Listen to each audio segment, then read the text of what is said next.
Hi, and welcome. You're listening to the X22 Report. My name is Dave, and this is episode 722. And today's date is July 21st, 2015. And the title of this episode is, It's Starting to Feel Like 2008 All Over Again, the Year of the Collapse. Let's get right into the economic collapse news. Now, we understand the situation in Greece is really not getting better. I know they got this emergency bailout funds. They paid off some of their interests. But really all they're doing is juggling and taking on more debt. The situation has not changed. Actually, the people, they're feeling it the most. It's really hard for the people because they're not going to receive any benefit from what is happening. Actually, it's going to make it worse for the people. We're already seeing some of the people coming out saying, listen, this is not good for my business. We're seeing tax hikes. And this is not going to spur economic growth. We have Dimitris Kronis. He runs a small kebab shop in central Athens for about 20 years. And he's saying the higher tax rates could push his business over the edge. He says right now he can't even raise his prices because he has no customers. He says since the banking crisis and the shutdown of the banking system and people are taking out a little bit what they can, he says people are not coming out and purchasing anything. Everyone is holding on to their money. So who is really getting hit here? It is the people of Greece. And as we know, Tspiras folded. He went along with the bankers. And now the people are going to see austerity, pension cuts, reforms. And this will hurt their economy. They will slowly see pieces of their country sold off to the bankers. But of course, the Greek government, the Greek banks are saying, no, give us your money, it's okay. And we have the president of the Greek Bank Association. He's appealing to all the citizens to return their money to the banks. He says banks are absolutely trustworthy. You can trust us. They said, to help our economy, you need to take your money out of your chests, out of your houses, which are not safe, and put them back into the bank. And of course, the people are looking at this saying, are you out of your mind? We're going to put our money back in the bank so we can take out, 60 euros a day or 430 so euros a week? That's okay. We will hold on to our money. The bankers are saying, no, put your money in the bank. There's no need to worry about any haircut on the deposits. It's not going to happen. This will help the country. It will help the banking system if you put your money back in the bank. A person said, sure. Banks will never see my money again. I prefer to buy tons of peanuts with it instead. So people are looking at this and saying, we don't trust you anymore. We know what happened in Cyprus. We'll keep our money. Thank you very much. And we're starting to see that, yes, people are coming out and they're starting to buy up assets of Greece. We see Warren Buffett is out there purchasing real estate. Now, the real estate market in Greece has completely collapsed. Real estate agents are saying that 50% of real estate agents in the country have completely closed down. People can't take out mortgages. People just don't have the money. People don't have the jobs. But what we're seeing is an outside influence where they're coming in and they're purchasing homes, islands, whatever there is, for cash. There's information that, yes, Warren Buffett has come in and purchased an island. There's also information coming out that Johnny Depp came in and bought a Greek island last week for about 4.2 million euros. So we can see at this point in time, the country right now is going through a phase where the people of the country cannot support what is going on, and they're selling off bits and pieces. Industry is collapsing. Businesses cannot make it. The people are suffering, and they don't trust the banks. And the country is not going to make it. Not with more debt, not with more austerity. It just can't work. Citi right now has cut Greece's 2015 GDP forecast to negative 2.4% to 3.7% in 2016. So we can see GDP is going to go from negative 2.4, and they're predicting it's going to go all the way down to negative 3.7%. I mean, this cannot be sustained whatsoever. And the central bankers at this point, they know this can't be sustained. They know the country is completely falling apart. And this is why they are taking whatever they want from this country.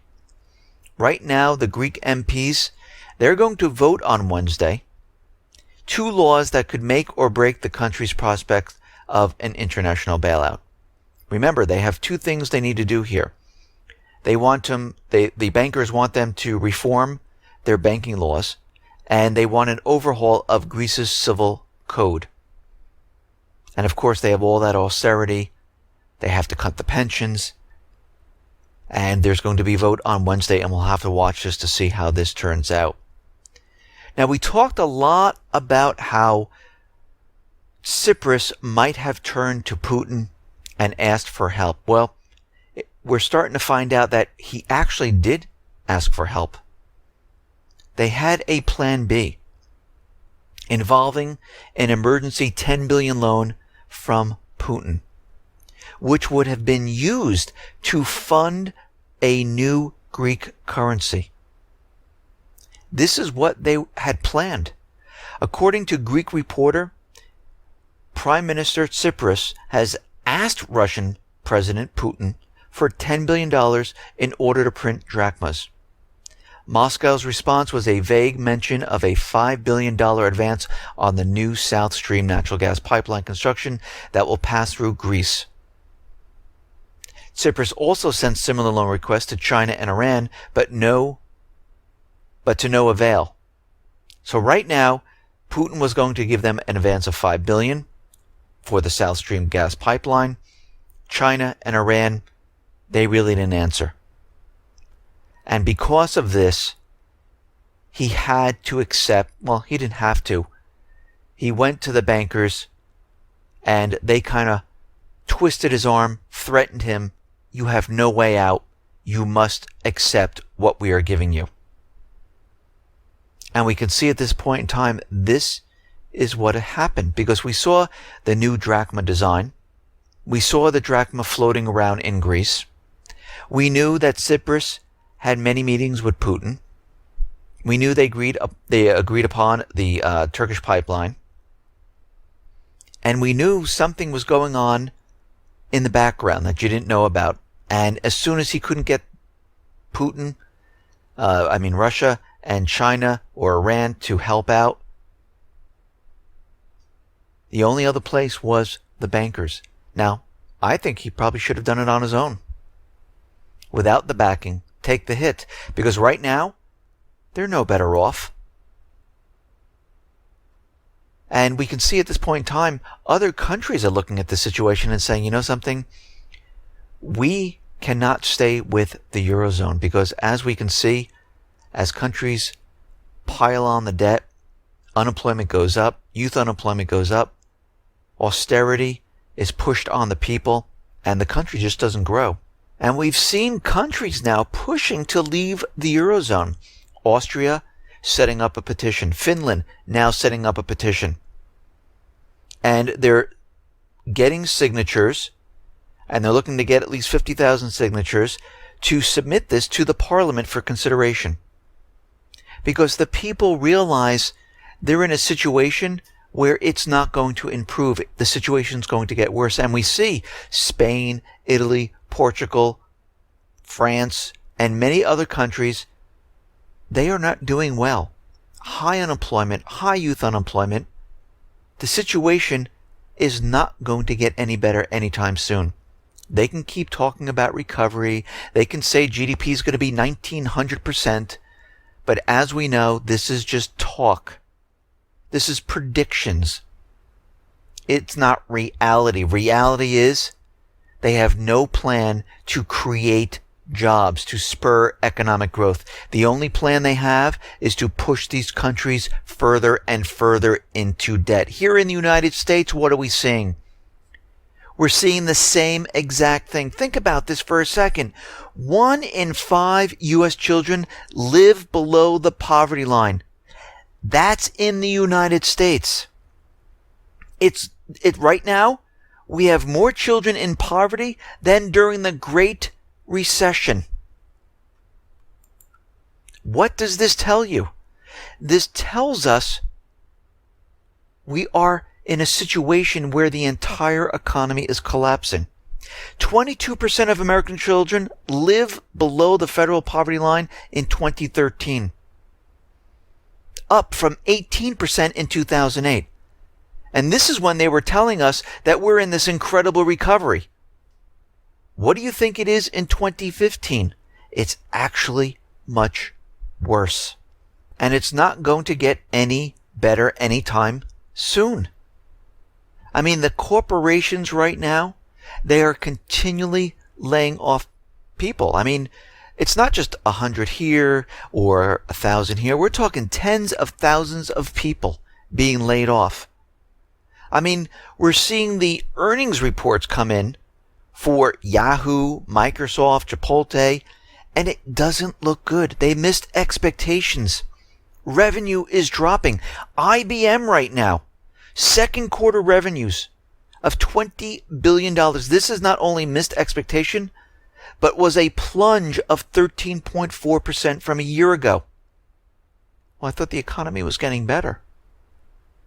This drop surpasses the biggest revenue drop recorded during the peak of the financial crisis. This is also the 13th consecutive quarters of declining revenues.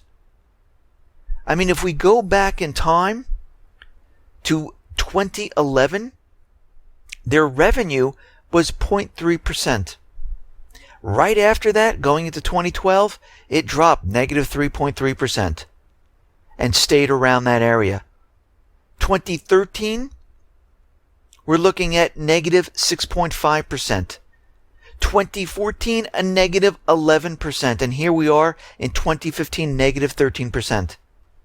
It's just getting worse as time goes on. Qualcomm is going to be laying off 4,000 people. A&P Food Market's closing 25 stores, laying off thousands of people.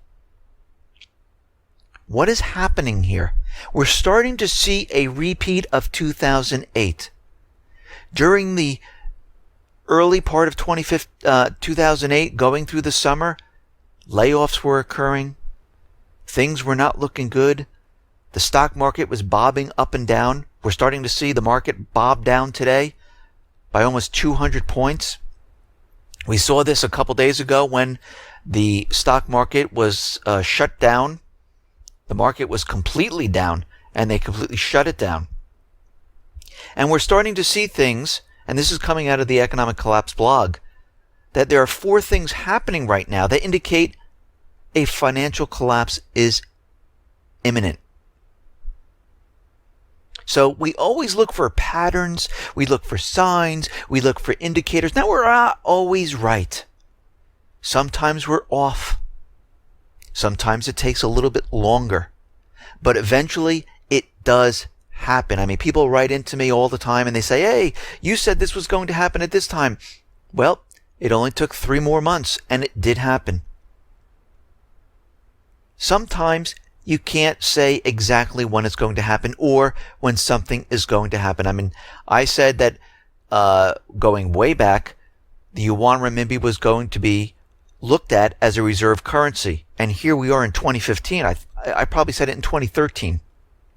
2 years ago. But here we are today. The IMF is looking at it. And the United States doesn't like it. And we're looking at what's going on right now, and we see 4 things that are happening In 2008, just before the U.S. stock market crashed in the fall, commodities started to crash hard. It's happening again. We're seeing the same patterns. We see the oil right now drop below $50 a barrel. Well, guess what? In 2008, it happened at that point in time.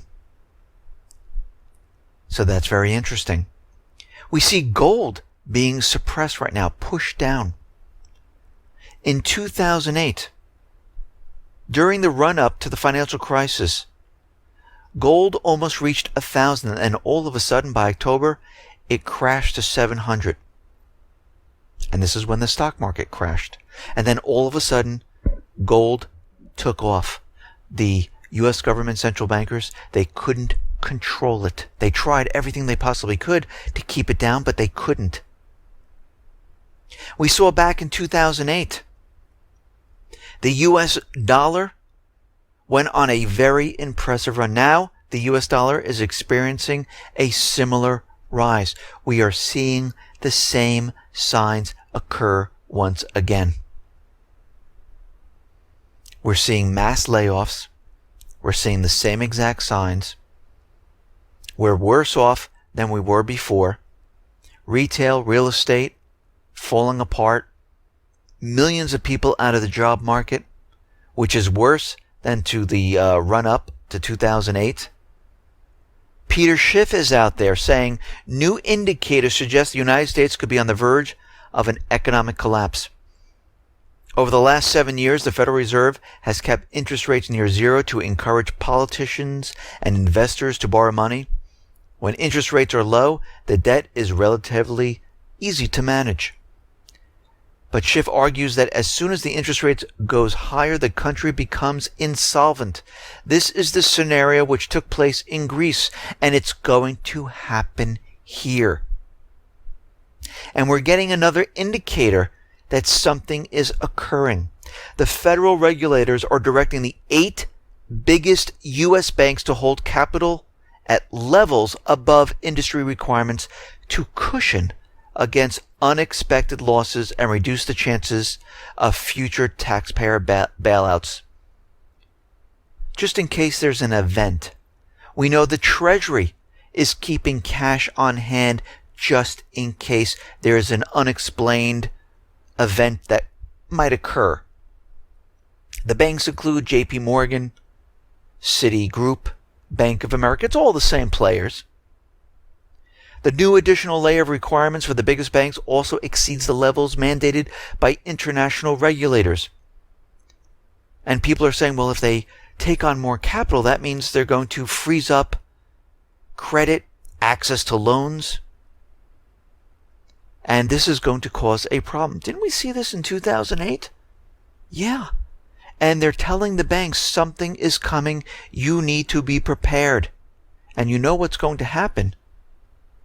They're going to shut down and go into the banks to take the people's money. Martin Armstrong is out there, and he's talking about how the central bankers are trying to eliminate cash. And we know they want to do this because they saw what happened in Greece. People came in and took their money out.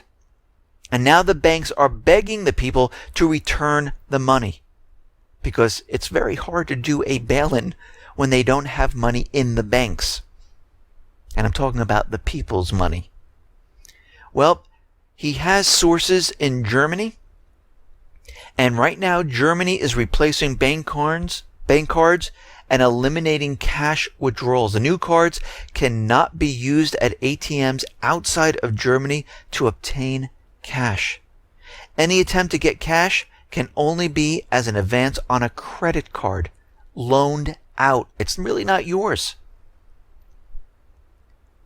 Once they eliminate cash, they will have total control of what you can or cannot do, what you can purchase, what you can't purchase. You can't hide money anymore. You can't control your money. You can take it and purchase gold and silver, yes. But can you keep cash on hand just in case? No, you can't. All purchases will be recorded. Let's say you wanted to make a purchase and you didn't want anyone to know about it. It's nobody's business. You would have used cash. But they're not allowing this anymore, and we're starting to see the start of this. We understand that the United States government central bankers are opening up the embassy in Cuba, and we realize that this is not because they're doing it out of the goodness of their hearts and saying, oh, let's get back into Cuba because sanctions didn't work. No, they're doing it to block Russia, and they're looking for revenue.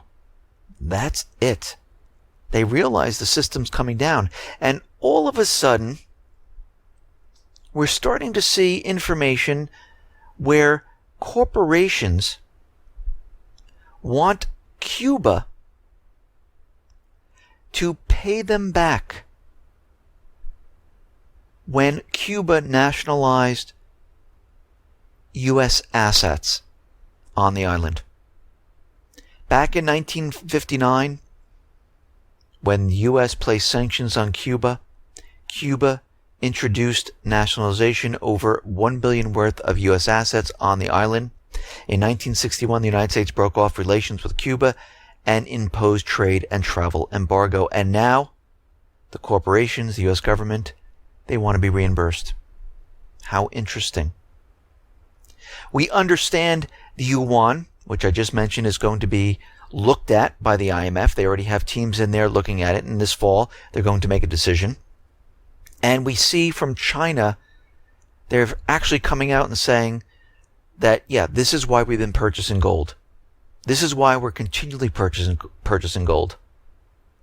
And the reason why they're doing it is because they're increasing their gold reserves because it will strengthen the yuan holders' confidence, which will help stabilize the exchange rate and facilitate the internationalization of the yuan.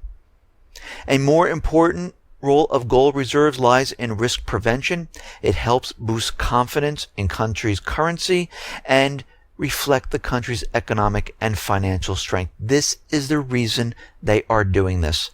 It's like what they're going to do is back their currency with gold to say, look, we are a country with gold. You can depend on us. The United States is a country with no gold, and their currency is not backed by anything. So you decide which you want. We see Syria right now. The Syrian Prime Minister has said joining the Eurasian Economic Union will allow Damascus easier economic and trade cooperation with Russia, Belarus, and other nations. And they would like to join. This is going to be a problem with the United States government central bankers because their job right now, their goal is to remove Assad. And they're not going to be joining, once they take over Syria, any Eurasian Union, if they get that far. We see the Netherlands out in Ukraine. They will present their final report on MH17. The Dutch Safety Board's final report is due in October of 2015. And we see the U.S. really is not cooperating with the investigation. And we talked about this before about Robert Parry, how he looked into the situation of MH17. And he said the U.S. intelligence community largely remains silent because it has no evidence to support what investigative reporter Robert Parry calls the blame the Russian approach. They have nothing. They tried producing, grainy, blurry, black and white photos, satellite photos from 1970. They photoshopped it up, but that didn't work out too well. Robert Parry is saying, listen, we know they had satellites right above. They know they have the information, but they're just staying very, very quiet because they know who did it. They know who orchestrated it. The West right now has ignored all the data and evidence from Russia. They pretend it doesn't even exist. And when MH17 did occur, they took about maybe 10 minutes to come out and say it was completely Russia's fault. It was the southeastern people's fault. And they had absolutely no proof whatsoever. So it's going to be very interesting when this report does come out. Of course, it will be inconclusive, or if the United States, Ukraine, and other countries put together that tribunal, you know who they're going after. They're going after Russia. Now, it looks like the EU is going to transfer 600 million euros to Ukraine. Of course, they have to keep Ukraine operating. They can't let it default or collapse. And they'll just keep on piling on the debt. Ukraine has no way in the world to pay any of this back. Well, the whole point of it is to keep them afloat long enough for them to start war in the southeastern region and to take back those areas that have manufacturing. And this is what they've been planning for. They're trying to get off of the gas supplies from Russia. Right now we see Ukraine is now getting about 40% more gas from Slovakia, up to 24 million cubic meters a day. And Slovakia is currently the only reverse European gas supplier to Ukraine after Hungary and Poland suspended deliveries earlier this year. And the Kiev government is continually shelling the Donetsk area. And you can see, I have a video on the X22Report.com site that shows a shell flying by a window. And you can hear the shelling in the background.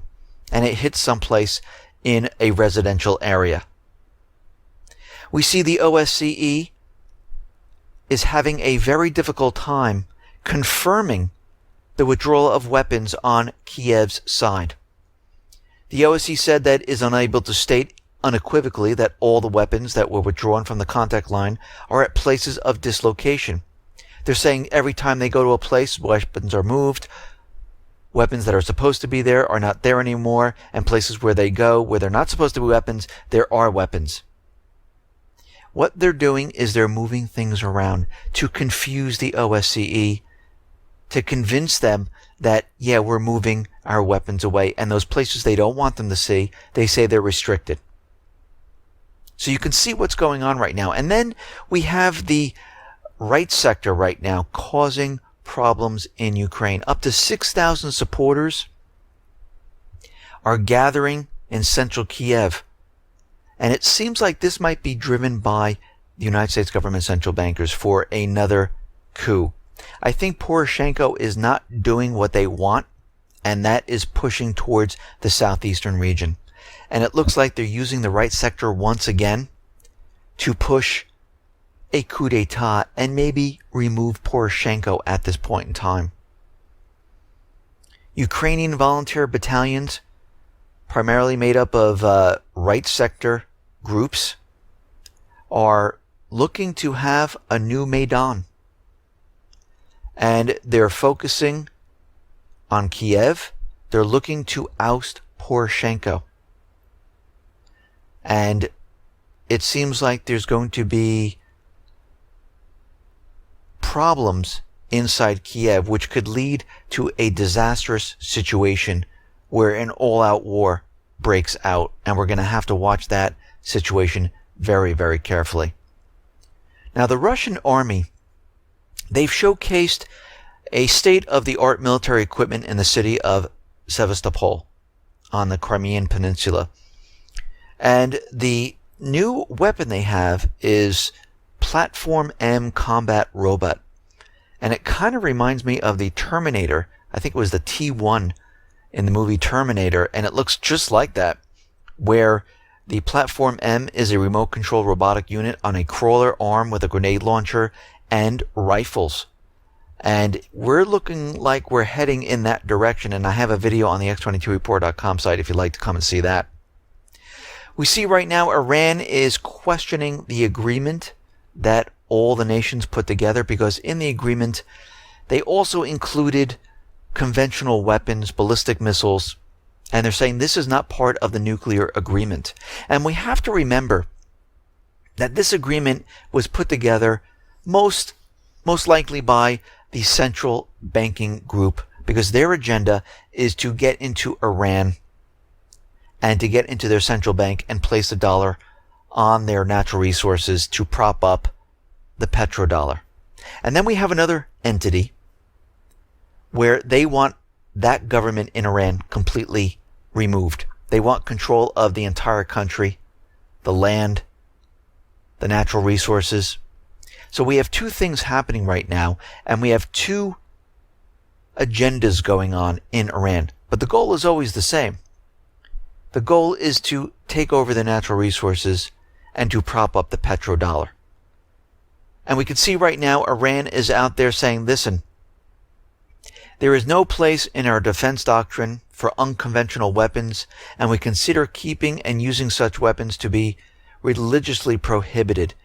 And they're absolutely right. The nuclear agreement has nothing to do with their conventional weapons, but if this deal goes south or something occurs once the deal is passed, they want the ability to go into Iran very easily, and this is why they want them to get rid of their conventional weapons.